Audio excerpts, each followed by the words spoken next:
আসসালামু আলাইকুম বন্ধুরা, আজকে আপনাদের সাথে একটা সিম্পল ঘরোয়া স্টাইল পোলাও রেসিপি শেয়ার করব। তো এখানে আমি একটা পাতিলে বেশ খানিকটা তেল, তার সাথে দারচিনি, এলাচি, তেজপাতা এবং পেঁয়াজও দিয়ে দিল। একটু ভাজার পর আম্মু এখানে দিয়ে দিল পোলাওয়ের চাল। পোলাওয়ের চালটা আম্মু আগেই ধুয়ে 15 মিনিট ভিজিয়ে রেখেছিল।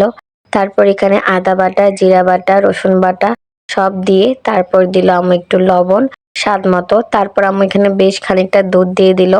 তারপর এখানে দেওয়া হলো একটুখানি চিনি। চিনিটা একটু স্প্রিঙ্কেল করে দিলে খুবই মজা লাগে, ব্যালেন্স হয় স্বাদের। তারপর এখানে আম্মু বেশ খানিকটা গরম পানি দিয়ে দিল পোলাওটা একদম ভালোভাবে সিদ্ধ করার জন্য। এই তো কয়েক মিনিটে আমাদের পোলাও হয়ে গেছে। সবশেষে আম্মু একটু কাঁচামরিচ দিয়ে দিল। আমাদের পোলাও কিন্তু রান্না করতে একদমই সহজ, খুব কম সময়ে রান্না করা যায়।